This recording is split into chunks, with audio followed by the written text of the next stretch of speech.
नमस्कार शेतकरी मित्रांनो, स्वागत आहे तुमचं आपल्या या युट्यूब चॅनलमध्ये। तर आज आपण आलो आहोत संगमनेर तालुक्यातील गुंजाळवाडी गावामध्ये गणेश सातपुते यांच्या शेतामध्ये। तर आज येथे त्यांनी पॉली हाऊस मध्ये तोंडलीची शेती उत्तम प्रकारे विकसित केली आहे।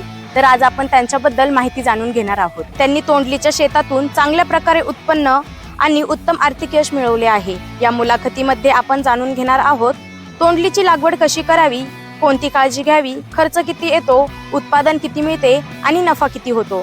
तर हा व्हिडिओ शेवटपर्यंत बघा। चला तर मग थेट शेतकऱ्यांशी संपर्क साधूया। नमस्कार दादा, मी निशा, स्वागत आहे तुमचं आपल्या या युट्यूब चॅनलमध्ये। सर्वप्रथम तुमची ओळख करून द्या। मी गणेश तुकाराम सातपुते, गुंजाळवाडी गावामध्ये माझा तोंडलीचा बाग आहे। तर मी आता जवळपास 1 वर्षापासून ही शेती लावलेली आहे। आणि तुम्हाला ही तोंडलीची शेती करण्याची प्रेरणा कशी मिळाली? माझे मित्र होते तर त्यांच्या थ्रू मला याची आयडिया आली। आता या तोंडली पिकाखाली तुमचं किती क्षेत्र आहे? 25 गुंठे। अच्छा, मी याची लागवड केली, तर मग लागवडीसाठी योग्य हंगाम कोणता आहे? पावसाळ्या ते पावसाळ्याच्या पुढे दिवाळीपर्यंत। अच्छा, म्हणजे हे वर्षभर कंटिन्यू चालू राहतं की? हो, वर्षभर चालू राहतं। फक्त एक पावसाळ्यामध्ये थोडं पीक कमी होतं, पावसाळ्यात ते हिवाळ्यापर्यंत। त्याच्यानंतर 12 महिने पीक चालतं। अच्छा, म्हणजे आता हा बाग तुम्ही लावलाय, तर याला किती दिवस झाले लावून? याला 1 वर्ष झालं लावून। पूर्ण झाले। आणि 1 वर्षामध्ये तुम्हाला उत्पादन वगैरे चांगल्या बऱ्यापैकी भेटलेलं आहे। आता तुम्ही ही शेती केली आहे, तर मग याचं तुम्ही पूर्ण व्यवस्थापन कसं केलं? म्हणजे मशागत कशी केली, पुन्हा रोप कुठून आणलं, आणि बेडची वगैरे पूर्ण साईज किती आहे ते? याचे बेड वगैरे पाडले, त्याच्यानंतर रोप आणायला गेलो नारायणगाव वगैरे वरून तिकडून। त्याच्यानंतर हे 2.5 ते 3 फुटामध्ये अंतर ठेवलेले आहे बागांचं, रोपांमध्ये। म्हणजे एका रोपामध्ये 2.5 फुटाचं अंतर आहे? हो, आणि पूर्ण ह्या गल्लीमध्ये याचं अंतर 5 ते 7 फूट आहे।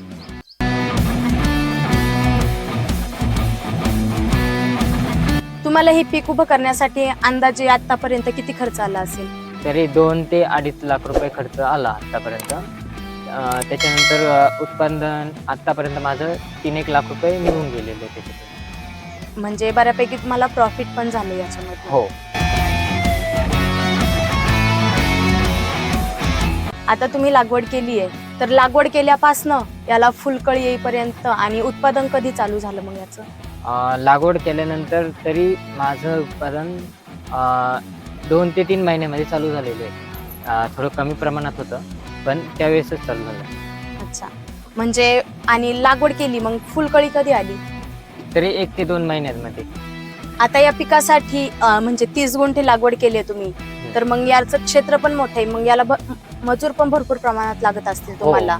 तर मग ते मजूर वगैरे कसे उपलब्ध होतात तुम्हाला? मजूर आमच्या गुंजाळवाडी गावामध्ये भेटून जातात। तर प्रत्येक मजुराला कमीत कमी दिवसाला 1 क्विंटल पर्यंत माल तोडला जातो। म्हणजे तोंडलीचा 1 क्विंटल माल निघतो पुरा? हा। तुम्ही दिवसाला तोडा करता? हो। तर मग याचा दिवसाला किती माल निघतो? 2 ते 3 क्विंटल निघतो रोज। आणि मग तुम्हाला म्हणजे मजूर वगैरे खर्च जाऊन सगळा नफा वगैरे किती, सरासरी नफा किती राहतो? तरी स्टार्टिंगला आम्हाला काय परवडलं नाही, पण इथून पुढे म्हणजे ज्यावेळेस माल जास्त निघतो ना, तिथून पुढे चांगलं परवडतं। या मालाची बाजारपेठ कुठे उपलब्ध अवेलेबल आहे तुम्हाला? आपल्या इथून माल ट्रान्सपोर्टने मुंबईला जातो, आणि तिथून पुढे गुजरात, मग म्हणजे बाहेर पण जातो। ऑल इंडियामध्ये ट्रान्सपोर्ट? ऑल इंडियामध्ये पण होतो आणि बाहेरच्या देशामध्ये पण जातो। अच्छा, आणि मग आता कसं आपण इथनं तुम्ही मुंबईला पाठवता, हो, तर मुंबईला मालाची आवक कशी आहे? जास्त असते का कमी प्रमाणात असते? सध्या उन्हाळ्यामध्ये ना माल खूप प्रमाणात येतो, आणि त्याच्यानंतर पावसाळ्यामध्ये माल कमी होऊन जातो। कारण का आपल्या इथं थोडासा पाऊस कमी पडल्यामुळं जास्त माल आपल्याकडून जातो। मग बाहेरचा माल तो स्टॉप झाल्यामुळं आपल्या पावसाळ्यामध्ये आपल्या मालाला भाव चांगला भेटतो।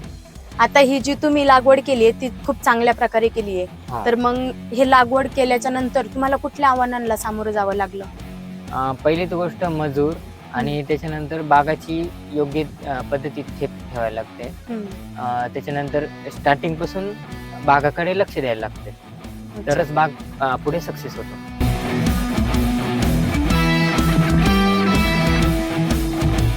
आता साधारणतः 1 वर्ष कंप्लीट झालंय तुम्ही हो. हे पीक लावलंय. हो. तर मग अजून हे पीक किती दिवस चालू शकतं पुढे?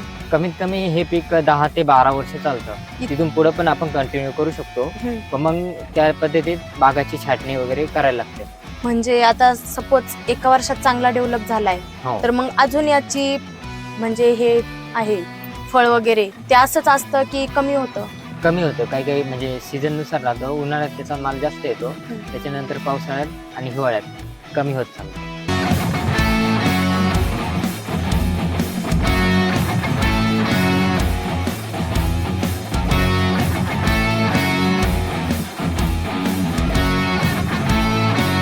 तर याचं तुम्ही खताचं व्यवस्थापन वगैरे कसं करता? म्हणजे निवळी सोडता, फवारणी मारता? फवारणी पण होते आणि ड्रिप थ्रू पण आपण औषधं सोडत असतो. त्याला लिक्विड आणि बाकीचे वर खत पण आहे ना ते पण सोडत असतो आपण.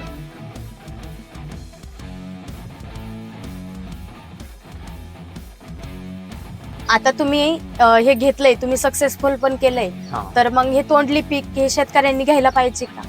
हो, घ्यायलाच पाहिजे. आपल्या इकडं तसं ते हे पीक येत नाही, पण हे पॉलिश हाऊस केल्यामुळं ते पीक माझं सक्सेस झालेलं आहे. तर या पिकामध्ये भरपूर उत्पन्न होतं. तर प्रत्येक शेतकऱ्यांनी टेक्निकली म्हणजे यूज केला याचा तर ओके पीक आहे आणि कमी खर्चामध्ये जास्त फायदा देणारं पीक आहे. अच्छा, म्हणजे आता हे पॉली हाऊस आहे, मग त्याच्यामुळे उन्हाचा जो प्रभाव आहे पिकावर तो कमी पडतो, बरोबर? हो. तर मग आपण जर नॉर्मली शेतीमध्ये केलं हा. पॉली हाऊसच्या बाहेर, हा. तर मग ते पीक कशा प्रकारे येऊ शकतं? त्याची जास्त म्हणजे कळी जळून जाते बाहेर असलं तर. हम्म. आतमध्ये असल्यानंतर टेम्परेचर जे असतं ते मेंटेन राहतं अच्छा. पॉली हाऊसमध्ये. आणि बाहेरची जी कळी असते ती उन्हामुळे जळून जाते. आणि याला पावसाचा काही प्रादुर्भाव होतो का? नाही, पावसाचा तसा काही प्रॉब्लेम नाही होत त्याला. पण तरी पण म्हणजे जसं बागाची ठेप ठेवू आपण त्यानुसार पीक योग्य असते.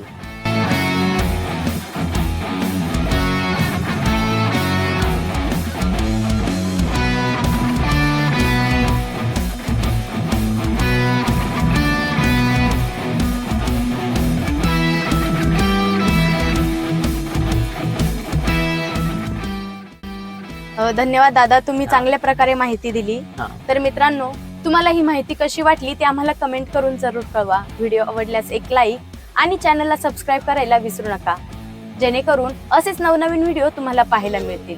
धन्यवाद.